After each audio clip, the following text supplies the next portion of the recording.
Personal Financial Workshop on Mutual Funds, Loan Management, Personal Finance on November 16 and 17. Register now. Hi guys, welcome to iDream. నేను మీ చాణక్య.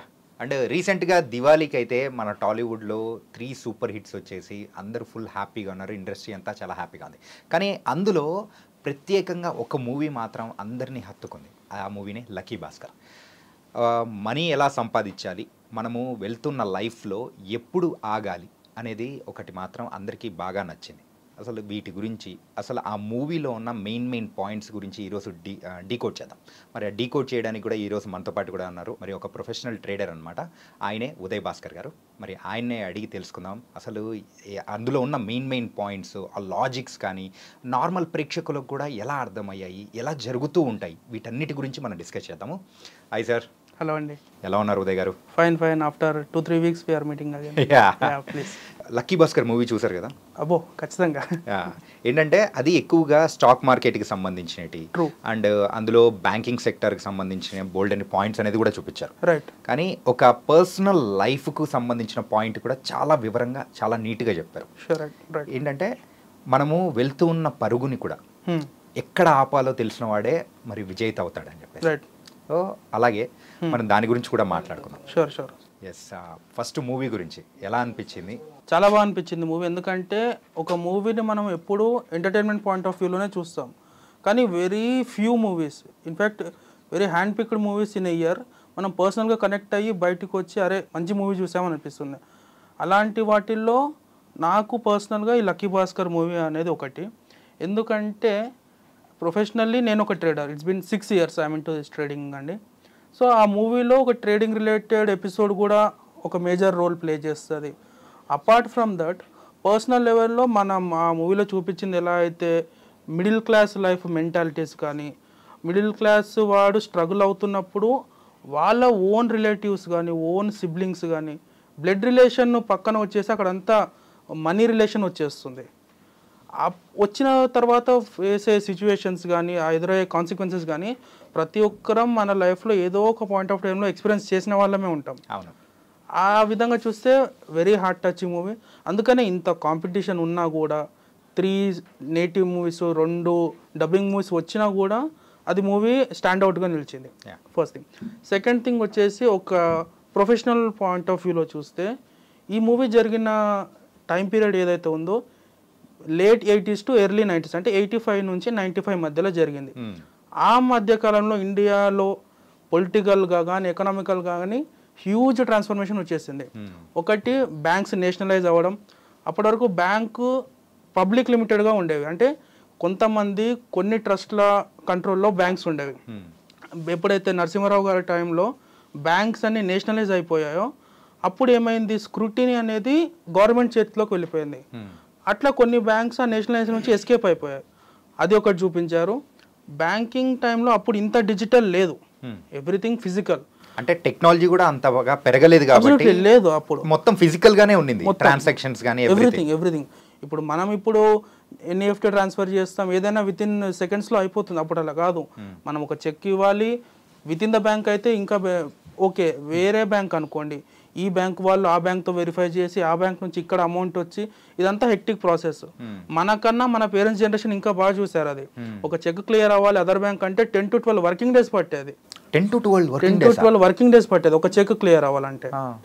అది బాగా cover చేశారు.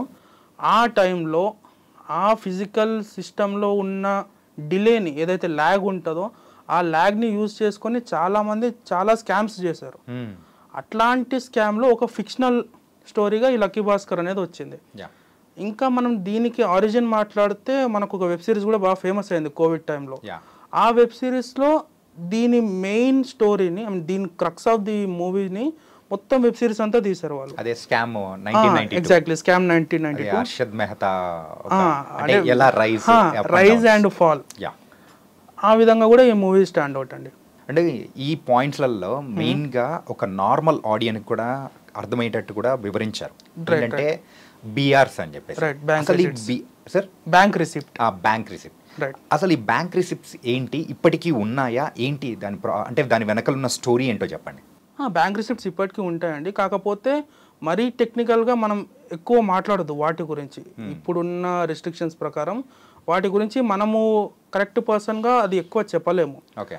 So మూవీలో చూపించింది ఏంటంటే ఒక బ్యాంక్ ఇంకొక బ్యాంకుకి లోన్ ఇవ్వాల్సి వచ్చినా, మనీ ట్రాన్సాక్షన్స్ చేయాల్సి వచ్చినా డైరెక్ట్ చేయొద్దు, మధ్యలో ఒక మీడియేటర్ ఉండాలి. ఆ మీడియేటర్ ఈ హోల్ ట్రాన్సాక్షన్ లీడ్ చేసినందుకు అతను ఒక పర్సంటేజ్ ఛార్జ్ చేస్తాడు. ఆ పర్సంటేజ్ ఛార్జ్ చేసి ఏం చేయాలంటే జస్ట్ ఒక క్లియరెన్స్ బాడీ, అతను ఇక్కడ తీసుకోవాలి అక్కడ ఇవ్వాలి. కానీ అతను ఇవ్వకుండా ఆ మనీని మార్కెట్లో పంప్ చేసి ఆ పర్సన్కి ఇంట్రెస్ట్ ఉన్న షేర్స్ని ఇన్ఫ్లేట్ చేయడం అంటే పంప్ చేయడం, అంటే లేని డిమాండ్ని క్రియేట్ చేసి షేర్స్ పైకి వెళ్ళి మళ్ళీ అతనికి ఇప్పుడు జనరల్గా షేర్స్ ఎట్లా వర్కౌట్ అవుతాయి అంటే డిమాండ్ అండ్ సప్లై. ఎప్పుడైతే డిమాండ్ ఎక్కువ ఉంటుందో సప్లై ఎంత ఉన్నా సరిపోనప్పుడు ఆ పర్టికులర్ షేర్ యొక్క ప్రైస్ పెరుగుతుంది. ఇక్కడ పెంచేది ఎవరు? అతనే. ఎట్లా పెంచుతున్నాడు అంటే సిస్టంలో ఉన్న లూప్ హోల్స్ని వాడుకొని ఒక సర్టెన్ పాయింట్కి వెళ్ళిన తర్వాత అతనే పెంచాడు కాబట్టి అతని చేతిలోనే ఉంటుంది డంప్ చేయడం కూడా. మనము ఆ స్టోరీ వెనకాల అసలు ఎట్లా పెరుగుతుంది తెలియకుండా ఎంటర్ అయిన వాళ్ళు హైలో స్టక్ అయిపోతారు. అది ఒకటి చూడొచ్చు. అట్ ద సేమ్ టైం ఇది జరగడం వల్ల గ్లోబలైజేషన్ అండ్ ఇంటర్నెట్ వచ్చిన తర్వాత ఇట్లాంటి స్కామ్స్ ఇంకోసారి జరగకుండా చాలా జాగ్రత్త పడ్డారు మన బ్యాంకింగ్. ఇలాంటివన్నీ బయటకు వచ్చిన తర్వాతే సో ఏమవుతుందంటే గవర్నమెంట్ కూడా దానికి తగిన యాక్షన్స్ అనేది కూడా తీసుకుంటూ ఆ లూప్ హోల్స్ని కూడా మొత్తం క్లోజ్ చేసేటట్టు చేసేసారు. కరెక్ట్. అంటే ఏదైనా చెడు జరిగింది అనుకోండి, ఫర్ ఎగ్జాంపుల్ కోవిడ్ వచ్చింది, చాలా చెడు జరిగింది. అట్ ద సేమ్ టైం దానికి కౌంటర్పార్ట్గా మంచి కూడా చాలా జరిగింది మనకు. ఒక కంట్రీ 15 to 20 yearsలో చూడాల్సిన గ్రోత్ మనం 2 to 3 yearsలో చూసేసాము, థ్యాంక్స్ టు జియో. అది కూడా ఒక మెయిన్ పార్ట్ మన ఈ గ్రోత్లో. ఒకప్పుడు ఆఫీస్కి వెళ్తే కానీ జరగని పనులు ఇప్పుడు ఇంట్లో కూర్చొని జరుగుతున్నాయి. అట్ ద సేమ్ టైం ఇప్పుడు ఇంతకుముందు వెకేషన్ ఉండేది, ఇప్పుడు వర్కేషన్ అయిపోయింది. ఎక్కడో హిల్ స్టేషన్లో ఉంది వర్క్ చేసుకుంటున్నారు. అది ఇంతకుముందు మన వైల్డెస్ట్ డ్రీమ్స్లో కూడా పాసిబుల్ కాదు. సో ఒక మంచి జరుగుతుంది, ఎప్పుడు చెడు కూడా జరుగుతుంది. చెడు జరిగినప్పుడు మనం దాని వెనకాల ఉన్న ల్యాగ్ని కానీ దాంట్లో ఉన్న లూప్ హోల్స్ని వాడుకొని మనం ఆ సిస్టమ్ని సెట్ చేయడానికి కూడా స్కోప్ ఉంటుంది. అది కూడా ఈ మూవీలో బాగా చూపించారని. అరే ఆ మూవీలో ఇంకా ఒక ట్రేడర్గా కానీ సో ఒక నార్మల్ పర్సన్కి కూడా అర్థమయ్యేటట్టు కూడా వాళ్ళు ఎక్స్ప్లెయిన్ చేశారు.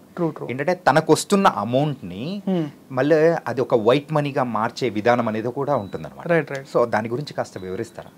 అంటే ఆ మూవీ వరకు అయితే మనం ఇప్పుడు మాట్లాడుకునేది కూడా కంప్లీట్ గా మూవీ గురించి. బట్ అది జరిగిందండి ఇండియాలో కానీ వరల్డ్ వైడ్గా ఎక్కడ కూడా జరిగి. ఇప్పుడు మన శివాజీ మూవీ చూస్తామండి, ట్రస్ట్ ఒక వచ్చిన మనీని ఎవరైతే బ్లాక్ మనీ హోల్డ్ చేస్తున్న పొలిటీషియన్స్, బిజినెస్ మెన్ దగ్గర నుంచి తీసుకున్న మనీని చిన్న చిన్న అకౌంట్స్ నుంచి న్యూయార్క్కి వెళ్ళి అది మళ్ళీ అమౌంట్గా అతని ట్రస్ట్కి రావడం, ఇది ఈ మూవీలో కదండి చాలా మూవీస్లో చూపించారు. అండ్ ఇన్ఫ్యాక్ట్ బయట కూడా జరుగుతుండొచ్చు. Movies are nothing but replica of real life society. అది ఒకటి ఉంది. ఆ లాటరీ సిస్టమ్ అనేది అంటే ఇలాంటివి జరుగుతాయా జరగవా అని మనం డిస్కస్ చేయడం కన్నా డైరెక్టర్ ఇంటెలిజెన్స్ చూడండి, అది పెద్ద స్కామ్, పెద్ద లెవెల్ టెక్నికల్లో జరిగే స్టఫ్ అది. కానీ ఒక లే మ్యాన్కి కూడా లెట్స్ సే ఒక 10th or ఇంటర్మీడియట్ చదువుతున్న స్టూడెంట్కి కూడా క్లియర్గా క్రక్స్గా అర్థమయ్యేటట్టు చెప్పారు. ఆ విషయంలో we have to give credit to director and the technical team. Venky Atluri గారు చాలా టెక్నికల్ గా కూడా ఈచ్ అండ్ ఎవ్రీ డీటెయిల్ ని కూడా సో నార్మల్ పర్సన్ కూడా అర్థమయ్యేటట్టు కూడా వాళ్ళు ఎక్స్ప్లెయిన్ చేశారు. ఈ షెల్ కంపెనీస్ అంటే ఏంటి? మన షెల్ అంటే ఏంటండి, పైకి కనిపిస్తుంది అంటే బట్ లోపల ఏమి ఉండదు. ఓకే. అలాంటి కంపెనీస్ని వాడి బ్లాక్ మనీని వైట్ చేసే వాళ్ళు ఉన్నారు. ప్రజెంట్ సినారియో చూస్తే షేర్సెల్స్ అని ఒక కంట్రీ ఉంది, అక్కడ మెయిన్గా షెల్ కంపెనీస్ ఉంటాయని ఓవరాల్గా ఉన్న ఇన్ఫర్మేషన్ అది. అంటే వాళ్ళు మనీని సోర్స్ చేసుకొని ఆ కంపెనీస్లో లేని రిసీట్స్ని చూపిస్తూ, లేని ఎంప్లాయీస్ని చూపిస్తూ వాళ్ళు ఇప్పుడు ఫర్ ఎగ్జాంపుల్ అండి ఒక కన్సర్ట్ జరిగింది అనుకుందాం, మ్యూజిక్ కన్సర్ట్ జరిగింది, ఒక 10,000 మెంబర్స్ వచ్చారు. లెట్స్ సే ఒక ఎన్ఫోర్స్మెంట్ డైరెక్టరేట్ వాళ్ళు కానీ ఏదైనా ఒక ఐటీ డిపార్ట్మెంట్ కానీ ఆ రియల్గా 10,000 వచ్చారా లేదా అని చూస్తారా? ఇప్పుడు 10,000 వచ్చిన దగ్గర 20,000 అని వాళ్ళు చేయవచ్చు. అవును. లెట్స్ ఒక 10,000 రూపీస్ పర్ టికెట్ అనుకోండి, మిగిలిన గ్యాప్ ఎంత ఉంది, వాళ్ళు ఎంత ఎక్కువ చూపించారు? 10,000 రూపీస్ పర్ టికెట్ని, ఒక్కొక్క టికెట్ని 10,000 రూపీస్తో మల్టిప్లై చేసుకుంటే 10 lakhs వరకు వస్తుంది. ఆ 10 lakhs టికెట్స్ క్యాష్లో సేల్ అయ్యాయని చూపించి అదే అమౌంట్ని వాళ్ళ ఈవెంట్ మేనేజ్మెంట్ కంపెనీలో డిపాజిట్ చేస్తే ఎక్కడ ఉందండి ఇక్కడ మనకు ఆడిట్ చేయడానికి స్కోప్? కాబట్టి ఇట్లాంటివి జరుగుతూ ఉంటాయి. And thanks to our government and our bureaucracy earlier compare చేస్తే చాలా తగ్గిపోయాయి. మన ఎన్ఫోర్స్మెంట్ డైరెక్టరేట్ కానివ్వండి, సిబిఐ కానివ్వండి, ఐటీ డిపార్ట్మెంట్ కానివ్వండి, కంపేర్ టు గ్లోబల్ లెవెల్లో tough competition and very authentic they are. అంటే ఇంతకుముందు అయితే బ్యాంకింగ్స్లో జరిగే ఒక ఫ్రాడ్స్ కానీ మనం ఎక్కువ చూస్తుండేవాళ్ళం. True true true. సో ఇప్పుడు ఆ సిస్టమ్ ఉన్న లూప్ హోల్స్ అనేది కూడా మొత్తం కట్ ఆఫ్ అయిపోవడంతో సో అవి తగ్గిపోయింది. సో ఎవరి మనీ వాళ్ళ దగ్గర మాత్రం సేఫ్గా అనేది కూడా వస్తుంది. ఇప్పుడైతే ఎక్కువగా సైబర్ అటాక్స్ మాత్రమే జరుగుతున్నాయి. దాన్ని కూడా ఇప్పుడు అంటే కట్ డౌన్ చేయాలని కూడా చాలా వరకు ట్రై చేస్తూ ఉన్నారు. ఇప్పుడు ఇంతకుముందు జరిగే అటాక్స్ సిస్టంలో ఉన్న లూప్ హోల్స్ వల్ల జరిగేవి. ఇప్పుడు ఎలా అంటే ఇండివిజువల్ వీక్నెస్ మీద జరుగుతాయి. మనకు ఒక కాల్ వస్తుంది, కస్టమ్స్ నుంచి కాల్ చేస్తున్నాము, మీ పేరు పైన ఒక ఫెడెక్స్లో పార్సెల్ వచ్చింది, సో ఇంత అమౌంట్ పే చేస్తే మీ పార్సెల్ మీకు వచ్చేస్తుంది అని తెలుస్తుంది. Basic common sense. మనకు ఫెడెక్స్లో కొరియర్ పంపించేంత ఎవరున్నారు? ఒక్కసారి క్రాస్ చెక్ చేసుకుంటే మనం వాళ్ళ ట్రాప్లో పడకుండా ఉంటాం. అదే ఈ మూవీ గురించి ఇంకో సీన్ అంటే ఇంకో మెయిన్ కాన్సెప్ట్, ఎక్కడ ఆపాలో. ఒలింపిక్స్ రేస్ ఉందండి, ఏదర్ స్ప్రింట్ కానీ మ్యారథాన్ కానీ, అది పర్పెచువల్ కాదు కదా, కంటిన్యూస్గా రన్ చేస్తూ ఉండారు కదా.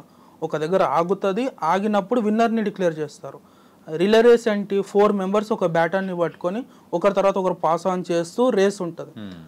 స్ప్రింట్ అనేది 100 మీటర్స్ చిన్న రేసు, రిలే రేస్ అనేది 4000 మీటర్స్ పెద్ద రేసు. దానికి ఎండ్ పాయింట్ ఉంది, దీనికి కూడా ఎండ్ పాయింట్ ఉంది. అంటే ఒలింపిక్స్ లాంటి గ్లోబల్ లెవెల్లో ఉండే కాంపిటీషన్కే ఎండ్ పాయింట్ ఉన్నప్పుడు యాజ్ ఎ ఇండివిజువల్గా మన ప్రొఫెషనల్గా కానీ ఒక ఎండ్ పాయింట్ ఉండాలి. సర్టెన్ లెవెల్ ఆఫ్ హైట్కి రీచ్ అయిన తర్వాత it's better to quit at the top so that we will remain as a winner. మన ఎగ్జాంపుల్ తీసుకుంటే శోభన్ బాబు గారు అండి, మన రాఘవేంద్రరావు గారు రాసిన బుక్లో ఉంది, ఆకెళ్ళ రాఘవేంద్ర గారు రాసిన బుక్లో, అతను పీక్లో ఉండగానే కెరీర్ ఆపేస్తాడు. ఎందుకంటే నేను ఇలాగే గుర్తుండాలి నా ఫ్యాన్స్కి కానీ తెలుగు ఆడియన్స్కి కానీ, నా ఫేస్ నా యాక్టింగ్ ఇలానే గుర్తుండాలి.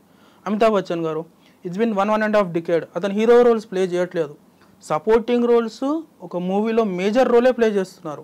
కల్కిలో మేజర్ రోల్, తాప్సీ గారిది ఒక మూవీ ఉంది pink, if I'm not wrong, pink, దాంట్లో కూడా ఒక మంచి మేజర్ రోల్ ఉంది. చిరంజీవి గారి మూవీలో సైరా నరసింహారెడ్డిలో కూడా గురువు గారుగా ఉన్నారు. అంటే చిరంజీవి గారికే గురువు గారు రోల్, బట్ హీరో కాదు అతను. కానీ పెద్ద పెద్ద వాళ్ళు సక్సెస్ఫుల్ పీపుల్ ఎప్పుడు సక్సెస్ అవుతారంటే వాళ్ళు పీక్లో ఉన్నప్పుడు వాళ్ళ కెరియర్ని కానీ వాళ్ళ ప్రొఫెషన్ని కానీ పక్కకు వచ్చి నిలబడి యాజ్ ఆడియన్స్గా చూస్తున్నప్పుడు వాళ్ళు మనకు సక్సెస్ఫుల్ పీపుల్గా గుర్తుంటారు. ఓకే, అది ఈ మూవీలో బాగా చూపించారు.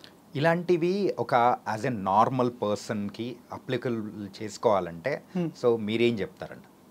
నార్మల్ పర్సన్కి అట్ ద సేమ్ టైం నా ప్రొఫెషనల్ ట్రేడింగ్లో చూస్తే ఒక ట్రేడ్ ఎంటర్ అయ్యేటప్పుడు స్టాప్ లాస్ అనేది ఫస్ట్ డిసైడ్ అవుతాం. మనం లాస్ట్ వీడియోలో మాట్లాడుకున్నట్టు లెట్స్ ఒక 20 lakhsతో ట్రేడ్ ఇనిషియేట్ చేసాం, 50,000 లాస్ వస్తే ఐ విల్ ఎగ్జిట్. అది ఒక క్లారిటీ ఉండాలి first thing. At the same time ఎంత ప్రాఫిట్ వస్తే ఎగ్జిట్ అవుతావో కూడా తెలిసి ఉండాలి. నేను 20 lakhsతో ఒక ట్రేడ్లో ఎంటర్ అయ్యాను, 50,000 లాస్ వస్తే ఎగ్జిట్ అవుతాను. At the same time 1 lakh profit వస్తే కూడా నేను ఎగ్జిట్ అవుతాను. 1 lakh ప్రాఫిట్ వచ్చినప్పుడు మనం అలానే చూస్తూ ఉన్నాం, అది 1,20,000 అవుతుంది, విల్ బి హ్యాపీ. ఏదో ఒక చిన్న ఈవెంట్ జరుగుతుంది, రష్యా ఉక్రెయిన్ వార్ చేయవచ్చు, ట్రంప్ రావచ్చు, అది 120 ప్రాఫిట్ ఉన్నది -2 lakhs అయిపోతుంది ఇన్స్టెంట్గా. సో ఎక్కడ ఆపాలో తెలిసి ఉండాలి. డౌన్ఫాల్ ఎంత రెడీగా ఉండాలో అప్ సైడ్ కూడా అంతే రెడీగా ఉండాలి. బయటికి వచ్చి ఒక గ్యాప్ తీసుకొని మళ్ళీ వెళ్ళొచ్చు. ఇన్ టర్మ్స్ ఆఫ్ ట్రేడింగ్లో చూస్తాం, నెక్స్ట్ ట్రేడ్లో చూసుకుందాం. So every trade is different. ఈ ట్రేడ్లో వచ్చిన లాస్ని నెక్స్ట్ ట్రేడ్కి క్యారీ చేయవద్దు, వీక్ అవ్వద్దు. ఈ ట్రేడ్లో ప్రాఫిట్ వచ్చినంత మాత్రాన్ని ఇంకా నన్ను మించిన ట్రేడర్ లేడు అనుకొని నెక్స్ట్ ట్రేడ్లో ఓవర్ కాన్ఫిడెంట్ అవ్వద్దు.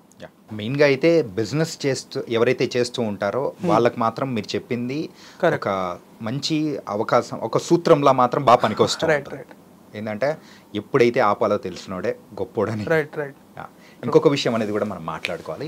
సో ఒక గొప్ప బిజినెస్ మ్యాన్, ఒక బిలీనియర్, సో ఆయనకు ఉండేది కూడా ఒక అంటే ఎక్కువ సంపాదించి సో అక్కడ ఎక్కడ ఆపాలో ఆపేసి తర్వాత తన ప్యాషన్ వైపు అడుగులేసాడని కూడా మీరు అన్నారు. అంటే ఏంటంటే ఆ పర్సన్ నేమ్, ఆ కంపెనీ ఏంటో నాకు గుర్తు రావట్లేదు, సో ప్లీజ్ దాని గురించి కూడా చెప్తాను. అతని నేమ్ వచ్చేసి జో ఆరిగన్ అండి, సబ్జెక్ట్ కరెక్షన్ మా ప్రొనౌన్సియేషన్.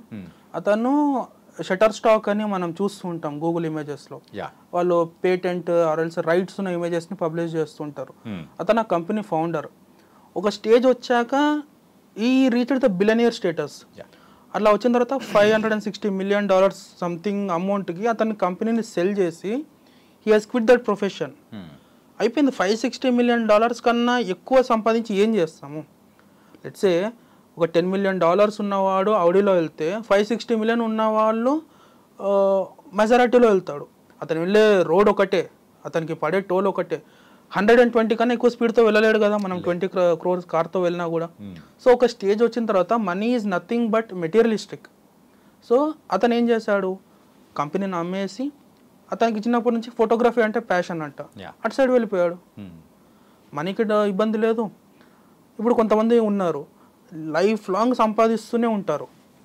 అంటే ఆబ్వియస్లీ మన నెక్స్ట్ జనరేషన్స్కి ఉంచాలి, బట్ ఎంత ఉంచినా నెక్స్ట్ జనరేషన్స్ అది క్యారీ చేస్తారా లేదని గ్యారంటీ లేదు కదా. సో అదే అండి, ఇప్పుడు మనం అంతా డిస్కస్ చేసినట్టు ఈ లక్కీ భాస్కర్ మూవీ ఏదైతుందో ఆబ్వియస్లీ ప్రతి ఒక్కరూ రేస్ స్టార్ట్ చేయాలి. ఎంత అగ్రెసివ్గా స్టార్ట్ చేసామో అంతే అగ్రెసివ్గా రేస్లో ఉండాలి. At the same time most important thing అంటే పీక్లో ఉన్నప్పుడు బయటికి రావాలి.